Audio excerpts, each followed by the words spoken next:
pode julgar em causa própria? Não. Se você tá mamando num negócio lá, você exerce o poder do Estado, você ainda vai votar? Podia. Eu conheço um tribunal que tá julgando em causa própria. Dele e dos amigos, né? E botando as mulheres, as tias, os primos, os filhos, pra advogar na vara do cara, né? Maravilha, melhor emprego Maravilhoso, do mundo, né? Depois aparece o filho do cara maravilha. com relógio de não sei quantos milhões de reais, né? Hein? Não pode ficar dizendo isso e receber em Pix. É melhor aprender a usar Bitcoin, professor. Hein? Sabe como é que era o título de eleitor, entre aspas, na Suíça medieval? Era a espada. O homem, quem só podia votar, quem portava espada. Aquele que estava disposto a defender a nação do seu próprio Mas sangue. a Roma só houve império em Roma por causa de Mário. Por causa da profissionalização do exército. A República Romana, se você, pra votar, você tinha que se apresentar na guerra. Tinha um período do ano que se você fosse pobre, você ia com a tiradeira. Se você fosse um pouco mais rico, você ia botar uma armadurazinha. Se você fosse top de riqueza, você ia no cavalo, não é isso? É isso aí. E o imposto não era sobre renda, era sobre patrimônio. E esse seu patrimônio que pagava ia ser proporcional aos seus direitos. Se você ia ser representado por um tribuno e tal, não é isso? Exatamente. Seu espaço social. As contribuições eram proporcionais, os direitos eram proporcionais às contribuições, à proporcionalidade. Hoje, no Brasil, o marido tem direitos proporcionais às obrigações? Não. Não. Você ouviu que no Mas BBB isso o no cara, mundo inteiro, o cara no se mundo separou? inteiro. Você viu que no BBB o cara se separou sem saber? Quando ele saiu do programa, já tava declarado que ele não era mais marido da mulher? Mas Hein? você assiste essa Hein? sujeira aí? Não, mas eu não assisto, mas eu soube esse caso jurídico, eu pesquisei, era Mas verdade. isso é uma aberração, né? Não, essa é a regra agora. aberração. Inclusive, eu fui em vários podcasts, eu fiz a mesma pergunta em todos, e eu recebi respostas que eu não conseguia entender. Em uma situação que a mulher que chega pro marido e diga assim: quando eu ouço sua voz, eu fico seca. Não toque em mim, eu quero que você venha na nossa casa, eu quero ir embora. A mulher tem direito de repudiar o marido porque ela não admira e não tem mais vontade de tocar nele. Aí as pessoas, você tem direito. Digo, se você tiver direito de repudiar a sua mulher, porque você não tem mais vontade de estar perto dela, você também vai ter direito de repudiar seus pais. Porque a mulher você escolheu, inclusive, e os pais não. O mesmo tem mandamentos divinos iguais, não é isso? De você não abandonar seu pai e mãe, de você honrar sua mulher e ser sua carne e você amar ela, né? Agora, se você pode repudiar seu pai e sua mãe, você não pode repudiar seu filho? Não, se você puder repudiar um, meu irmão, você pode repudiar qualquer todo um. mundo. A todo minha mundo. não é minha vontade, não é isso? Todo mundo. E como é que chama? Como é faz o que tu queres, que é tudo da lei, é o mandamento de quem, né? Mandamento do diabo, né? Como é que era? Da igreja satânica era esse, do Telema. Aleister Crowley, né? Isso. Aleister Crowley era justamente esse. Faz o que tu queres, essa é a tua lei. Era o Aleister Crowley e aquele outro satanista da NASA. Os foguetes da NASA foram criados por ele. É Werner Von Braun, não? Não. Ele era ligado à igreja satânica. A sigla dele era JPL, Jack Parsons. Jack Parsons fez os satélites da NASA, os primeiros, né? E ele era satanista. E ele era adepto dessa frase.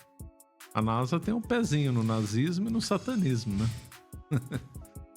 O Paperclip, eles foram buscar os talentos, né? Seja lá onde foram. Os talentos lá. E pessoas que estão dispostas... Pessoas dispostas a fazer qualquer coisa, bicho, geralmente eles conseguem o que eles querem, né? Pelo menos no curto prazo, né? Exatamente. Por que você começou a estudar nessas coisas de Bitcoin, de conspiração? Você também você acredita nessas coisas de conspiração, governo mundial? Não tô falando que tá errado. A culpa foi de meus avós. Eu conheci. Eu também conheci muitos. Eu conheci muitos veteranos de guerra. Eu conheci pessoas boats people do Vietnã. Eu conheci pessoas na minha adolescência. Conta um pouco, então. Conheci veteranos das guerras de descolonização da África que me pegaram no colo quando eu era criança e me mostraram na favela e disseram assim ali, ó. Eu tinha um filho da sua idade. Quando eu cheguei, o guri tava empalado no portão de minha casa pela babá que dizia que amava ele. A primeira pessoa que eu vi morrer foi minha filha, ela estrangulando minha filhinha que tinha 3 anos de idade, que ela dizia que ela amava. Foi a primeira pessoa que eu matei, foi ela. Um dia, os comunistas vão chegar aqui e vão dizer a eles que a única maneira de eles terem o que vocês têm é matando vocês. E eles vão fazer o que eles fizeram com minha família. O Capitão Paixão tava errado? Tava certo. Porque é isso que os comunistas fazem. Eles entram e vão exterminar. Pois é, o Capitão Paixão foi o culpado, tá vendo? Dizem que era pra temer o comunismo, não é isso? Esse era português, Isso, porque lutou a guerra de descolonização. Lutou em Angola. Lutou em vários lugares. Lutou em Angola, lutou em... Como é o nome? Moçambique, lutou em Guiné, exatamente. É isso que eu tô dizendo ao senhor. A minha influência de infância e da adolescência era de pessoas que tinham sofrido muito no mundo comunista. Meus avós foram em países comunistas. E do Vietnã? Quem que você conheceu? Conheci vários boat people. Inclusive, a primeira vez que eu fui na Califórnia, eu era adolescente. Tinha muito Vietnã. Você morou na Califórnia? Isso. Aí eu conheci pessoas que fugiram de Cuba. Eu conheci gente que experimentou o que era o comunismo na minha adolescência. Não dava pra ser comunista mais não, né? Interessante. Se você tiver alguma história interessante, algum cubano, algum Esse do português é uma coisa bem mais próxima da gente, né? Esse é bem próximo da gente, coisa que muito não se ensina, né? Como é que foi a guerra de descolonização, né? Foi brutal, né? Eu acho que a grande culpa disso, em grande parte, é nossa. A independência do Brasil foi o pior evento que podia acontecer para as colônias. E foi mesmo. Tá lá o meu livro lá. Eu sou contra a independência de Portugal. Ganhar uma guerra para Portugal. Uma guerra que, inclusive, os Estados Unidos e a União Soviética se uniram para destruir Portugal, né? Era o mundo contra Portugal. Nós nunca teríamos, considerando que nós somos uma civilização, nós nunca teríamos perdido essa guerra com a indústria de São Paulo e a população armada que tinha costume de atirar do Nordeste, não é isso? A gente ia levar até o fim, não é isso? É verdade, bem observado. Tem que ter o capital pra financiar e gente pra morrer, que esteja disposto a apertar gatilho. Eu tinha no Brasil gente disposta a apertar gatilho da década de 70, hein? Ou se tem. Então, mas então você é contra a independência do Brasil. Foi um grande erro. Foi um grande erro. Ele dá a Portugal o dote da gorda lá, a Dona Maria, foi um grande erro. Nós deveríamos ter continuado como o Reino Unido, como a Inglaterra continuou, nem que dividisse o ideal, inclusive, era que a gente fizesse como vários países fazem, que é dividir as capitais, para inclusive haver a maior separação de poderes e menos conchavo, né? Acho que o ideal era que o Brasil tivesse 3 ou 4 capitais, o Império podia ter uma capital em Coimbra, podia ter uma capital em Lisboa, podia ter uma capital em Salvador, uma capital no Rio, e inclusive, como é que chama, os conchavos pessoais, onde as relações iam ser bem mais impessoais, não é isso? Sem você conseguir facilmente encontrar as pessoas pessoalmente, né? Sem dúvida. A capital em Brasília não dá, né? Todo mundo usa o mesmo restaurante, a mesma academia, os brothers, não é isso? Hein? É. Então, tem vários países que têm diversas capitais, né? A tradição não é assim no África do Sul, na Austrália. E também a Espanha chegou a ter uma tradição interessante, que era a capital itinerante, né?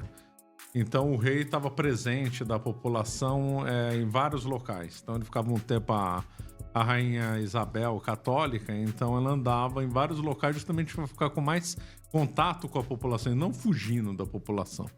Então ela tinha corte em Segóvia, depois em Madrid, depois em... Madrid não era, né? Mas depois em Toledo, etc. Vivia circulando. E vivia circulando e ficava mais próxima do povo, né?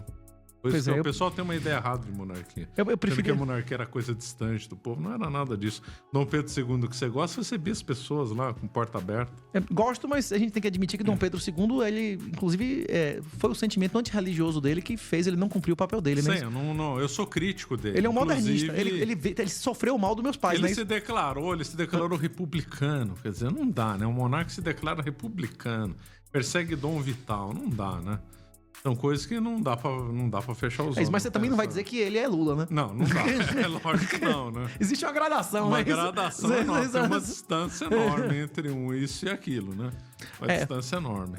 Inclusive, na minha opinião, a monarquia, o modelo monárquico ideal é o modelo monárquico que, quando a gente deu as costas, nós vivemos 800 anos de problema de islâmico, né? Que é a monarquia eletiva, como o Vaticano, que era a nossa tradição até 711, né? Quando o Roderick... Dos visigodos era eletivo. O Roderick desrespeitou e, por causa disso, os outros não seguiram ele em batalha e foi derrotado pelos muçulmanos, né? Exatamente. O ideal é a monarquia eletiva. Eu acredito que a monarquia no Brasil caiu pela altíssima centralização de poder do imperador e inexistência de uma monarquia de base local, né? O problema é que a monarquia do Brasil, né, ela já pegou uma herança liberal também, né? Pois é, altamente, né? Uma herança liberal. E aí foi um problema sério. Bom, vamos por aqui algumas perguntas. O Júnior, obrigado pelo superchat, Júnior. Renato, Halvin que chama? Halvin ou Halvin? Porque tem 2 verbos em inglês. Cadê o pessoal do VUA? Cadê o pessoal tem to halve e tem to halve, né? Medieval, né? Os dois são corretos, esse ano né? já está precificado?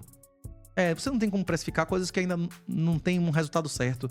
Sempre que existe um halving, tem um risco enorme do preço não subir e o hash rate diminuir e essas máquinas ociosas serem usadas para ataques, por exemplo, um fork malicioso. Você não tem como precificar uma coisa que ninguém no mundo tem como prever, né?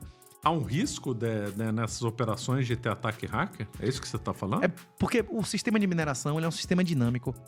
Dependendo do seu custo de energia elétrica e diversos outros custos, pode valer a pena de ligar ou desligar a máquina. Quando você desliga a máquina, a segurança da rede é diminuída, porque as máquinas que existem estão desligadas podem ser usadas para um ataque.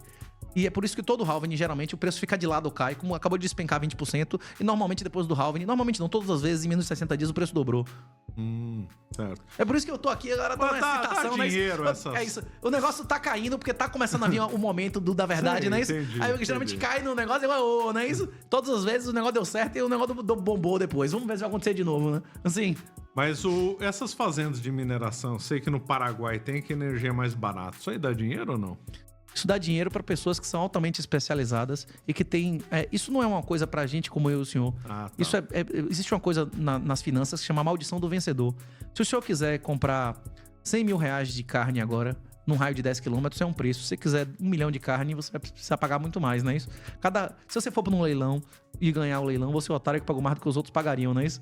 Qualquer mercado, quanto mais você comprar, você está provocando um aumento do preço. E o senhor entende isso intuitivamente? Lógico, o senhor falou que rodar ouro aumentava o valor do ouro. Isso o senhor entende intuitivamente completamente. Pessoas que querem comprar uma quantidade enorme de Bitcoin e não querem aumentar o preço do Bitcoin, para eles é mais vantagem minerar, porque ele está colocando fiat, moedas fiduciárias em máquina e equipamento e gerando um fluxo de caixa em Bitcoin. Para a maioria das pessoas que compram pequenos valores não vale a pena. E além disso, como é uma atividade de altíssimo investimento, altíssima complexidade e operação física, você tem que ter domínio físico, articulação financeira para conseguir energia de graça ou ociosa e dinheiro subsidiado. Como a margem é muito baixa, qualquer coisinha, qualquer variação que um tenha que o outro não tenha, se é uma coisa competitiva, se o cara operar com 5% de diferença para você, ele te elimina no mercado, Já né? elimina, entendi. Então, o cara conseguiu um empréstimo subsidiado do governo, você não conseguiu, então ele já lhe tirou da Já jogada. me tirou do mercado na hora, claro. Entendi.